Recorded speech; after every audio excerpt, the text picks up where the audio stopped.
I was kicked out at 19, with no money, but I found a way to build a life that proved my mom's rejection was her biggest mistake, and I let her know. I did not get a cake on my 19th birthday. My mother did not throw me a party or even wish me a happy birthday. Instead, I received a duffel bag thrown at my feet and a frigid gaze that chilled me as sharply as the December wind outside our shattered front door. "You're an adult now, Ethan," she remarked with her arms crossed and lips taut. "Time for you to figure life out on your own." She strolled back to the kitchen as if she hadn't just tossed her only son out of the house with no warning and no money to his name. I stood there in my beat-up sneakers and thrift shop blazer, carrying a bag I couldn't recall bringing. Later, I understood Mom must have done it for me the night before when I was still sleeping in my bed, dreaming naive thoughts of maturity, which meant independence, rather than abandonment. I waited at the door for her to reconsider, or at least give a ride to the bus station. She did not. The front door snapped shut behind me with a finality that was more powerful than any dispute we had ever had. I suddenly found myself homeless. Happy birthday to me. I suppose I should back up and provide some context before you dismiss me as just another youngster crying about growing up. My name is Ethan, and I was still in high school when this happened. Yes, I'm 19, but I'm not even halfway through my senior year. I got decent grades, worked part-time at a small grocery shop, and stayed to myself. I was not out partying or getting in trouble. In every way, I was the type of child who deserved a chance, or at the absolute least, a place to stay until graduation. However, in my mother's perspective, the day I officially became an adult was the day I stopped being her responsibility. Growing up, there was only the two of us. My father was never in the picture.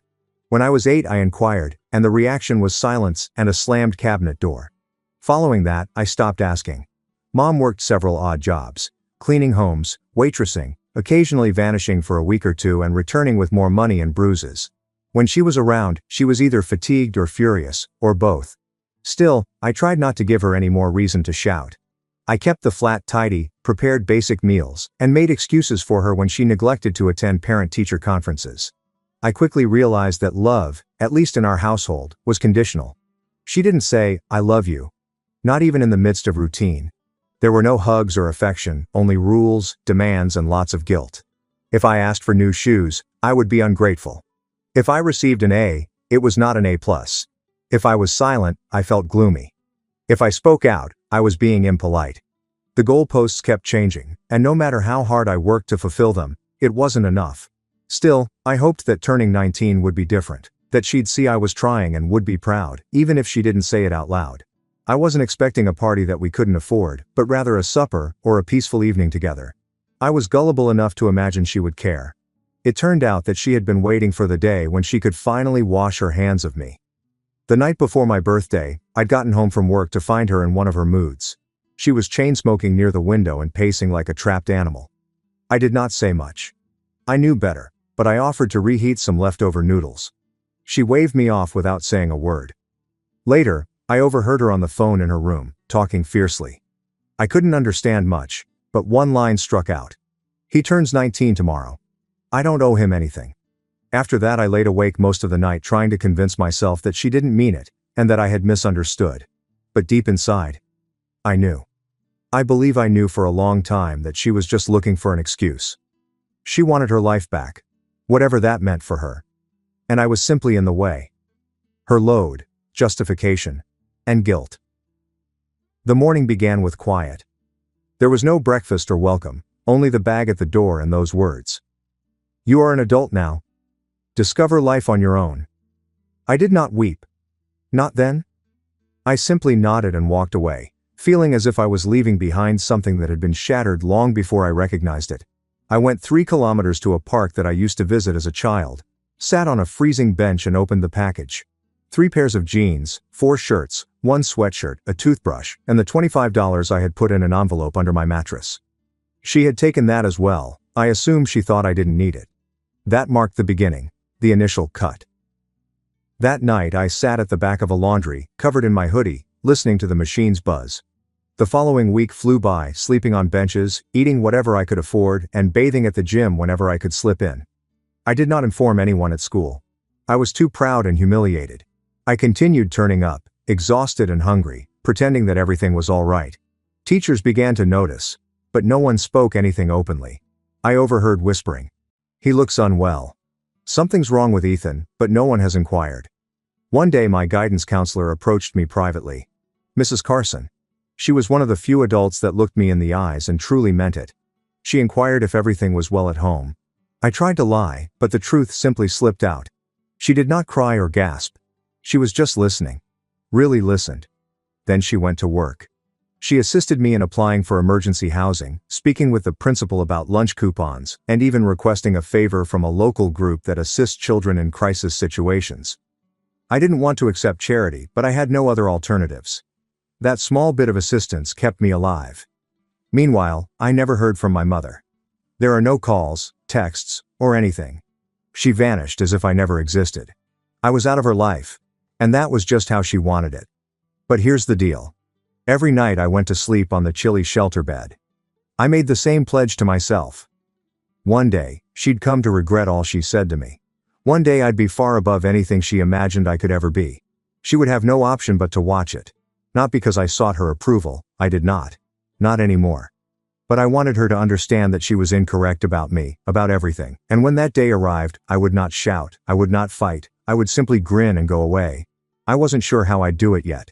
But I knew one thing for certain. I would make sure she regretted it. Every single syllable. And the first fisher in that strategy. A few weeks later, I discovered a truth about my mother that she never expected me to learn. For weeks after I was booted out, I kept telling myself it was just temporary, that she'd come around, and that she was probably simply anxious, terrified, or overwhelmed.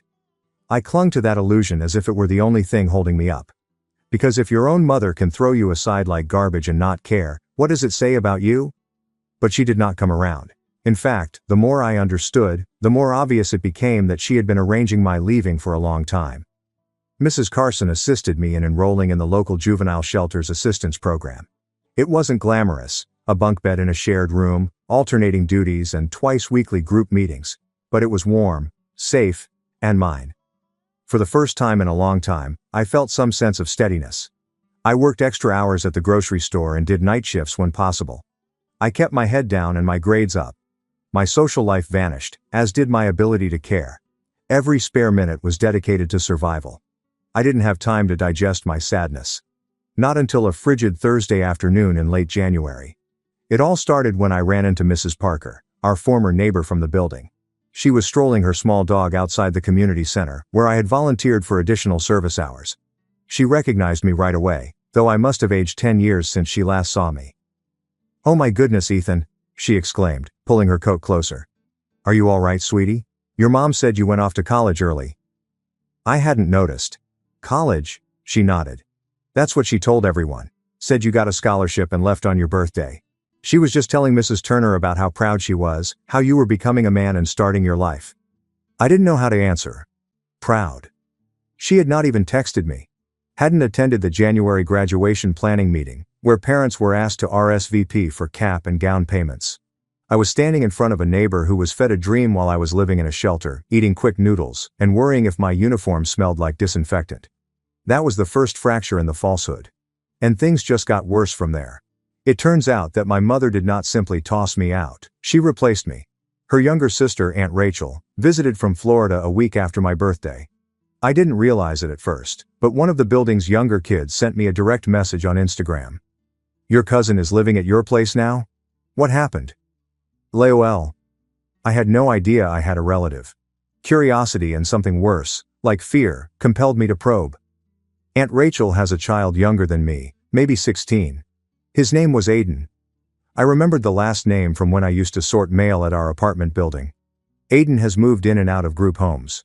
Trouble at school, minor theft, all of the things my mother accused me of when she was upset. But I never committed. Now he was sleeping in my bed, wearing my old sweatshirt, and rummaging through the fridge, which I used to load with goods I had paid for. And my mother was uploading cheerful selfies with him. Captioned things like, "So proud of my nephew. New beginnings, red heart. Nephew, not son." Son did not exist anymore. Apparently I felt like I was floating above my own life, as if someone had taken a hacksaw to the foundation of my identity and left me to balance on the splinters. The one person who was supposed to love me unconditionally had chosen to reinvent her life. And I was airbrushed out of it completely, but I wasn't angry yet.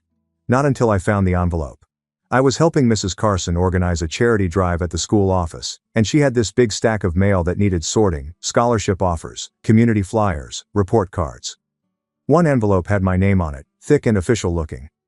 On my birthday, December 17th, I received a letter from Millstone Technical College offering me a full-ride scholarship for their business management program, complete with a monthly stipend and housing options for low-income applicants.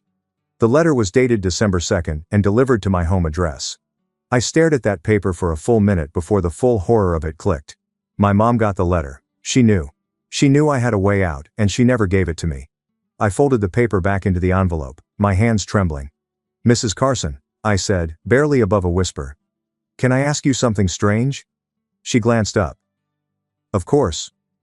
Do you know whether it's legal for a parent to reject a college offer?" Her eyes narrowed instantly. "Ethan, what did you discover?" I handed her the envelope, and she read it twice before sitting straight in her chair. "She knew," I continued, almost able to keep my voice steady. "She knew I had this, and she still booted me out." Mrs. Carson didn't say anything, but I could tell she was upset by the way her jaw tightened. She promised to help me contact the school directly, and she did, but it was too late. The acceptance deadline had passed, and they'd already moved on to the wait list. The administrator sounded genuinely sympathetic. "If we'd heard from him in December, this would have been a done deal," she said. "But now there's nothing we can do." I walked out of that meeting in a daze, not because I'd lost the scholarship, but because I'd never had a chance to accept it. My mother had stolen it from me. A way out, a future, and for what? That's when the anger finally came. The kind that sits deep in your chest and hums like a machine. I spent the next few days in a fog, going to work. I went to class, but my mind kept replaying every time I tried to impress her, every time I cleaned the kitchen so she wouldn't yell, every time I brought home an A, hoping that would be the thing that made her see me. She didn't see me, she never did. She saw what she needed: a scapegoat, a workhorse. And when I stopped serving that purpose, she replaced me without blinking. What pushed me over the edge? What turned that anger into something more focused, more dangerous, was Aiden's birthday party. It was on February 20th, a Saturday, and I only found out because someone tagged the apartment complex in a post, and I followed the breadcrumbs like a bloodhound. I don't remember making the decision to go there, but she threw him a full party with balloons, a banner, and a freaking cake with "Welcome to the family Aiden" written in cursive icing. I saw it all. The videos, the group selfies, my mom drunk and dancing, holding a red Solo cup like she was 21 again, and Aiden grinning like he owned the place. I remember standing outside the building, my fists clenched in my coat pockets, watching the party through the windows. I wasn't going to go in because I didn't want to give her that satisfaction. But then I saw her come outside to smoke, just like she used to, and something inside me snapped. I walked up slowly. She didn't notice me until I was a few feet away, and when she did, she stopped. Then she smiled, the phony one she used to give teachers and landlords. "Well, look who finally grew a spine," she said. I said nothing. She motioned into the apartment. "You're not invited." I figured. She took a puff on her cigarette. "Are you still upset that I fired you? Grow up, Ethan. Life is rough. I did you a favor. You threw away my scholarship." Her smirk vanished. "I found the letter," I replied, my voice strained. "You knew I got accepted and you hid it." "What?" She scoffed. "I knew you'd muck it up. You couldn't even clean your room." "What? I was meant to let you spend someone else's money on a dream you'd drop out of in a semester? You never gave me a chance." "I gave you life," she replied, her voice rising. "I also gave you 19 years. That's more than I received from my parents." "You didn't give me anything," I replied, moving nearer. "You took. You grabbed everything and are still doing so. But not for much longer." She narrowed her eyes. "Is this a threat?" "No," I said. "It's a promise." And with that, I turned and walked away. I could feel her eyes on me the whole time, but I didn't look back, not once. That was the breaking point, the last time I saw her face to face. But it wasn't the last time she'd hear from me, because from that point on, I stopped surviving and started planning. I'd like to say that after confronting my mother, something inside me shifted right away, and that I walked off into some metaphorical sunrise, head high, heart strong, already halfway to a better life, but that's not what happened. What happened was that I fell apart. On the outside, I continued to do what I needed to. I showed up for work, sat in class, and nodded through meetings with my case manager. To anyone watching, I appeared to be any other tired teenager counting down the days until graduation. But inside, I was unraveling. That confrontation with my mother, her coldness, her certainty that I would fail, didn't just hurt, it hollowed me out. Everything I'd been holding together with duct tape and denial came crashing down: rejection, betrayal, and the way she'd replaced me like an old piece of furniture. I couldn't stop thinking about how easily she'd taken everything I'd worked for, not just the scholarship, but also the belief that I mattered. Worst of all, I believed her. For a while at least, I started arriving late to work, not because I didn't care, but because I couldn't sleep at night. My mind would loop the same memories over and over.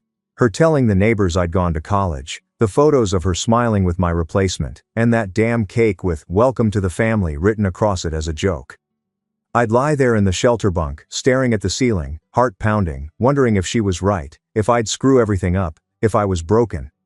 I failed 2 quizzes in a row, forgot to bring my gym clothes, missed a meeting with my counselor. Small things, but they added up. One Friday afternoon I skipped school entirely. I couldn't do it. I sat on a bench behind the strip mall near the grocery store and gazed at the cracks in the pavement until the sun began to drop. I didn't weep or do anything. I simply sat there thinking, I can't keep this up. I can't keep pretending I'm fine.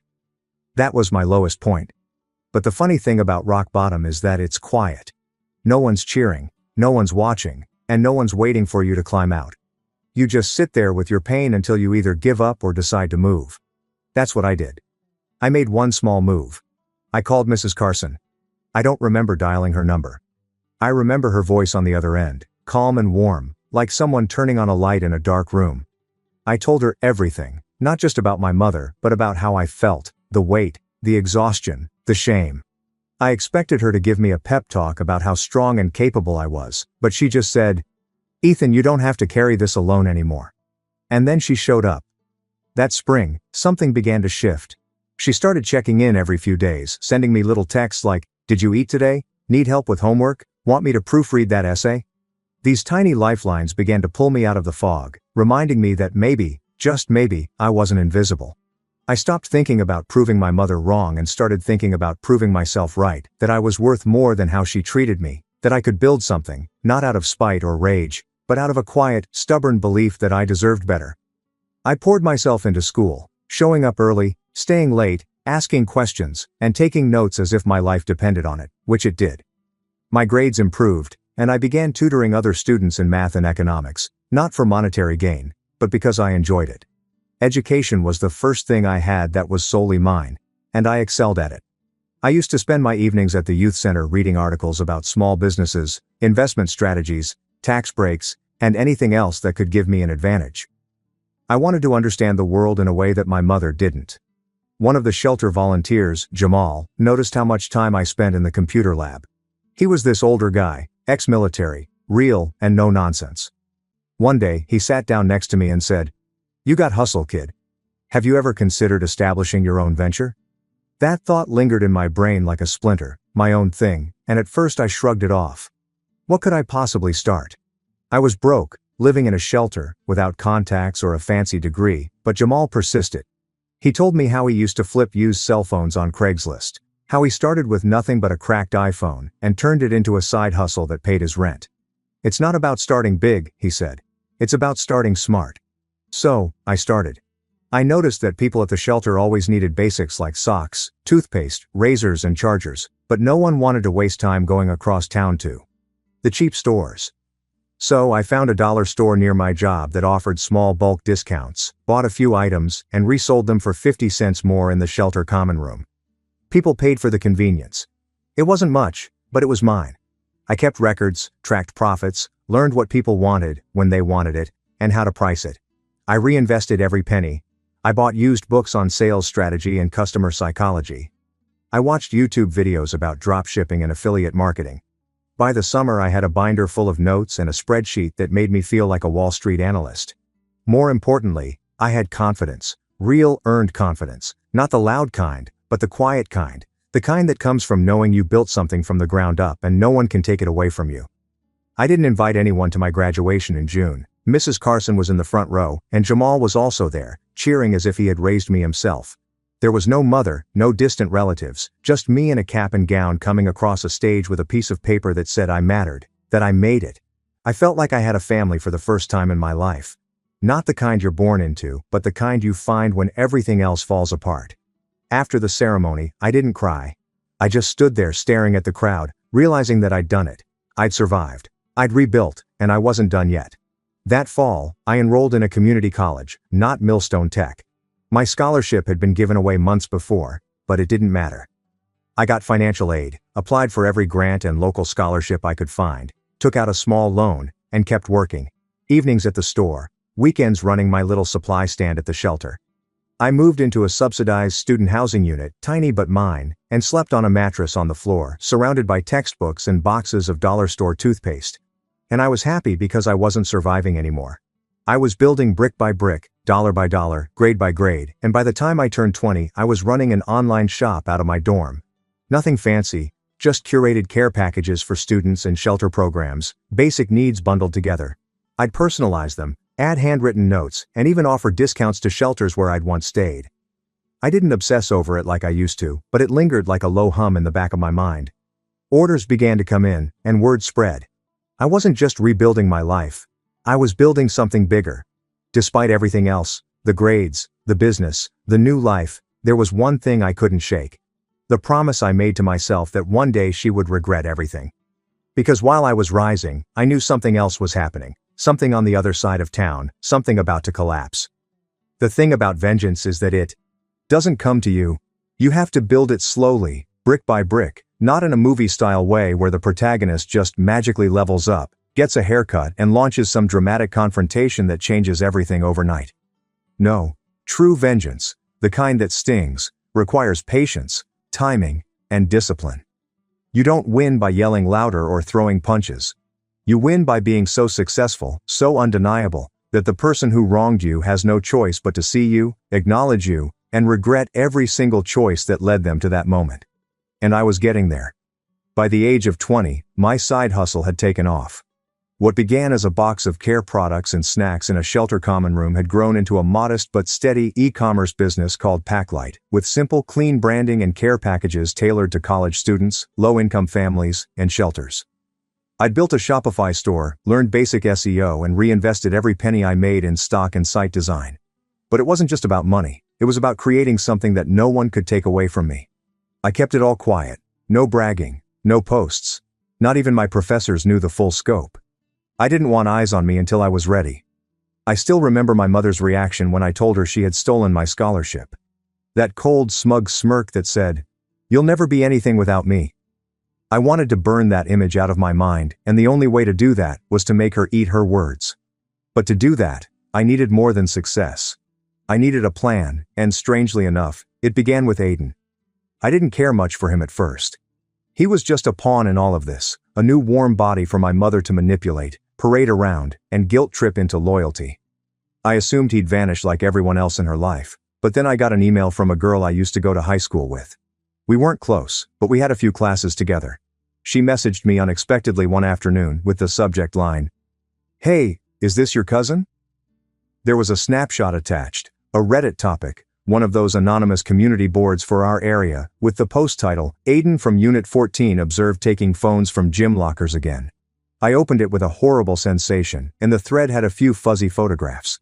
A quick search of his full name on Facebook led me to a few public posts, angry rants from people who'd been scammed, PayPal chargebacks, and lost dog fundraisers that seemed out of place. Another comment mentioned that he'd been banned from 2 different youth centers, and a third claimed he tried to sell stolen AirPods at a mall kiosk. I even found an old post from Florida. "Watch out for this kid known for stealing laptops from schools." I sat back in my chair and just stared at the screen. It was all so familiar. This was who she kicked me out for. This was the person she gave my bed, my room, my life to. Suddenly I understood something I hadn't before. My mother didn't just betray me, she gambled. She wanted to rewrite her narrative, to become the good, loving guardian to a troubled child, the kind of person she could brag about to neighbors and post about online. But she was too arrogant to recognize that she was repeating the same pattern. That gave me my first opportunity, not for vengeance, but for information. I started watching Aiden from a distance online only. Social media, local Reddit pages, group chats from high school alumni. He was messy. The kind of kid who bragged about the dumbest things.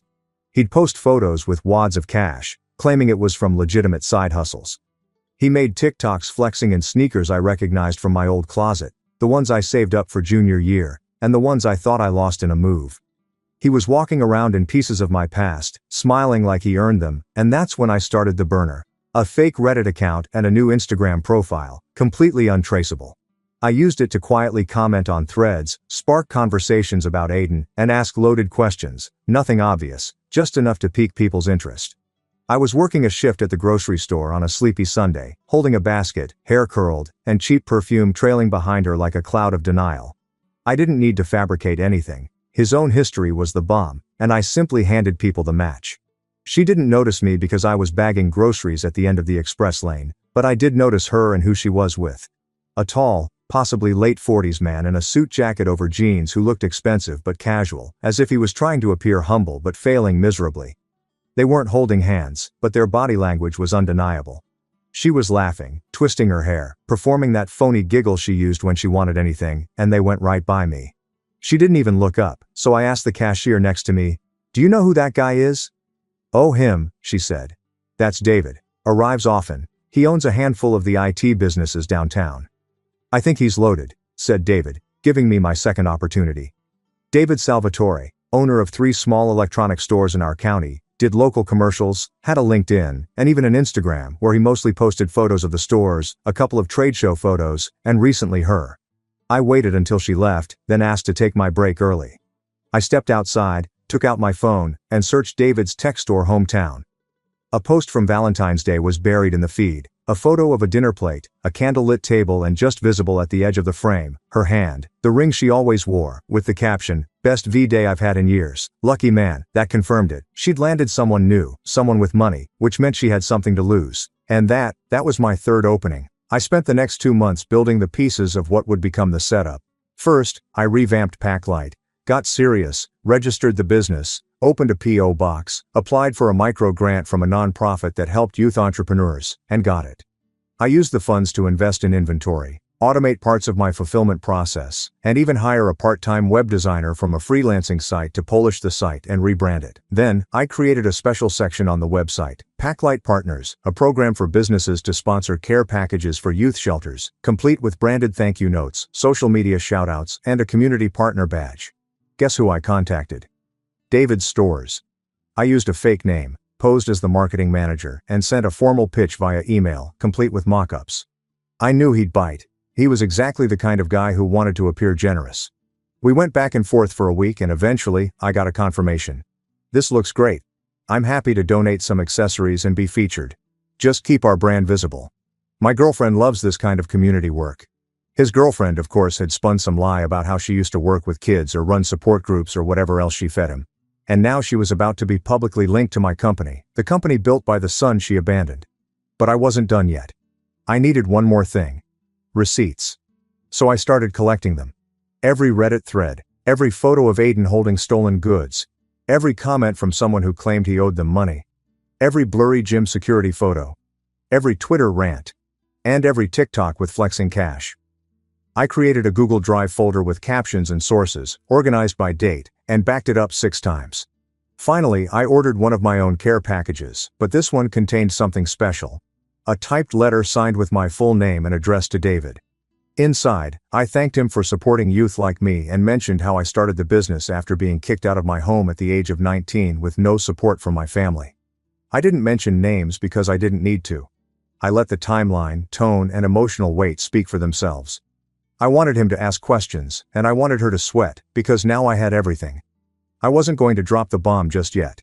I wanted her to see who I'd become, what I'd built from the ashes she left behind, and the proof of her betrayal, a platform she couldn't ignore, and a reputation she was just beginning to build, one that I could demolish with a single truth. That's when the real revenge would begin. The finest form of vengeance doesn't show up in a blaze of glory or a screaming brawl in a parking lot. Instead, it enters quietly, takes a seat at the table you built, and calmly waits for your adversaries to realize they're eating their own consequences. That's precisely what I did. After David agreed to be featured as a Packlight partner, I waited 3 weeks before the campaign launched, just enough time to set the stage. I updated the site, made it look professional and minimalistic with clean lines, soft colors, and big text thanking David's store for sponsoring care packages for underprivileged youth. Then I added one final touch, a spotlight story on the homepage, a personal essay titled, Kicked Out at 19. Now I'm sending help to children like me. It was brief, no more than 600 words, no names, no crying dramatics, just my voice, calm, clear, and devastatingly honest. I told the narrative of the morning I turned 19, the packed suitcase, the closed door, the understanding that I wasn't loved, simply tolerated until I was no longer legally necessary. I wrote about sleeping in a laundromat, missing my scholarship offer, and discovering I'd been replaced in my own home. I didn't beg for sympathy, I just told the truth. At the end of the essay, I thanked our new business partners, including a local electronics company owned by a man who reminds me that there are kind, generous adults out there. I knew my mother would see it. David followed the company's Instagram, and I tagged him in the post that published the story, which quickly gained popularity. Small accounts, non-profit sites, and a handful of local influencers reposted it, and the shelter where I used to stay even wrote a remark expressing their pride in me. 3 days later, I received a message from David, which was brief, consisting of only a few lines. David. Hi Ethan. I just read your tale on the website. This is powerful stuff. Forgive me for asking, but is your mother's name Laura? I gazed at the computer, my heart pumping, and finally typed, me. Yeah, she is. He didn't respond right away, but I knew I had thrown a bomb into his carefully manicured picture of her. 2 days later, I received a call from a number I didn't know. I let it ring, and it was her voicemail, breathy and frightened. Hey Ethan, I noticed what you had written. I believe we need to chat, please. I didn't react. The next day, another voicemail arrived, followed by a third, each more desperate than the last. By the end of the week, the Packlight Instagram had a rush of new followers. Many others commented on the post, sharing their own experiences, but a select handful had something different to say. Hi, is that the same Laura from Unit 14C? Wait, she's the mother. Wow, I booted him out for Aiden. That lady was always sketchy. I knew it. Then, someone, not me, put a link in the comments to the Reddit threads regarding Aiden, the gym thefts, the frauds, and the phone locker drama, which spread swiftly. The lady who claimed to be a devoted guardian of a problematic adolescent had booted out her own son and covered up the misdeeds of a boy with a developing reputation for stealing. Once that fire was set, it was impossible to put out. Within days, people were putting it all together. David contacted us again, this time with less interest and more sadness. David. She said you fled away. She said you were trouble and that she had protected your relative from an awful household. I believed her. I'm sorry. I didn't respond since there was nothing to say. He simply ended his sponsorship with no fuss or headlines, but I observed that all of her images disappeared from his Instagram over a few days, followed by the consequences. Aiden was arrested 2 days before my 21st birthday for attempting to sell stolen laptops on Facebook Marketplace under his real name. The cops traced the serial numbers back to a community center that had been robbed a week before, and he was caught on camera, and guess who showed up on the local police blotter? You guessed it, Laura Williams, 46, charged with obstruction and possession of stolen property. When the cops came knocking, she tried to hide the laptops in the crawl space, claiming they were donations and she didn't know they were stolen. They didn't buy it, and her mugshot was grainy. She appeared older and worn, as if she had just realized the party was ended and the check had bounced. I preserved the photo to remind myself that karma exists, even if it moves slowly. David severed relations with her, and I heard from someone at the business that he was upset. She attempted to play the victim, claiming I was lying. The internet had twisted the story, but the receipts were public. The truth didn't need my defense. It stood on its own. She lost the apartment soon after. She couldn't pay rent without David. Electronic stores stopped donating to her causes. And she tried to crowdfund for legal fees, but it failed. Someone linked my essay to a GoFundMe page, but the goal never exceeded $100. I never went to see her, never called, because I'd already won. Not by shouting, not by slamming doors, but by living well, by creating something she couldn't touch, and by becoming the man she said I'd never be. Today, I run Packlight full-time, ship nationwide, and work with shelters in 4 states. I've spoken at conferences, mentored teens who've gone through worse, and my story has been featured on a few podcasts and even a nonprofit documentary crew. But I don't tell this story to make people feel sorry for themselves. Rather, I tell it to remind them. Sometimes the people who should defend you won't. Sometimes family isn't blood, and sometimes the finest vengeance is quiet, calculated, and served cold, complete with tracking, delivery, and a handwritten thank you card.